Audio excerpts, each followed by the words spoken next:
મિત્રો આપ અત્યારે જોઈ શકો છો 24 નંબર વેરાયટીની જે મેં મગફળી વાવેલી એમાં જે સલ્ફર છાંટેલો વિડીયો બનાવેલો 8-10 દિવસ પહેલાં, અઠવાડિયા પહેલાં, તો હવે એનું રિઝલ્ટ તમારે જોવું હોય તો મારા ખેતરમાં જોઈ શકો છો. મારું ખેતર હાજીપુર ગામ જે હિંમતનગર લાગે એનાથી બીજા ખેતર 8 કિલોમીટર દૂર આવેલું છે.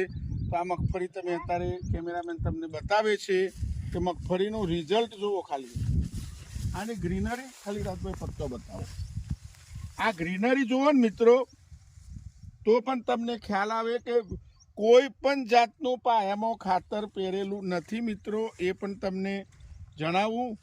અને બીજું, ફક્ત સલ્ફરનો સ્પ્રે માર્યો છે, કોઈ માઇક્રોન્યુટનનો પણ આમાં સ્પ્રે હજી મારેલો નથી. તો પણ મગફળીની ગ્રીનરી તમે જોઈ શકો છો.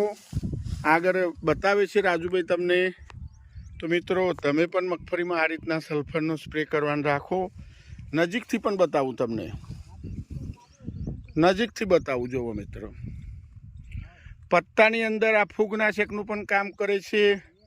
અલગ અલગ ખેતરમાં અલગ અલગ તારીખે વાવેતર કરેલું હોય, કોઈ મગફળી નાની હોય, કોઈ મોટી હોય, એ પણ તમારે ધ્યાનમાં લેવું. પણ આ મારી 15 જૂનની મગફળી વાવેલી છે મિત્રો, તો તમે એ પણ જોઈ શકો છો. પૂરો 10 એકરનો આખો એક નંબર છે. આ બાજુ સૂર્યપ્રકાશ પડશે તો તમને જલ્દી ખ્યાલ નહીં આવે. પણ મગફળીમાં અચૂક સલ્ફરનો સ્પ્રે કરવાનો રાખો મિત્રો, તો તમારે પણ આવી સરસ મજાની મગફળી થશે.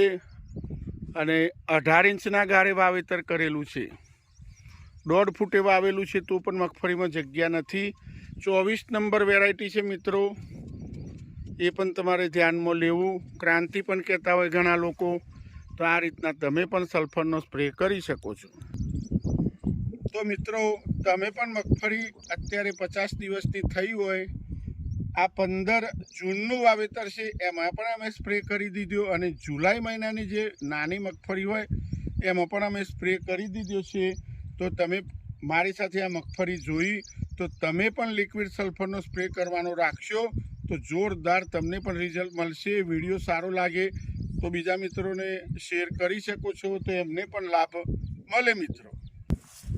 આ એના બાદમાં વાવેતર કરેલું છે મિત્રો. પૂરો નંબર બતાવી દઉં તમને 11 એકરનો, તો તમને ખ્યાલ આવશે.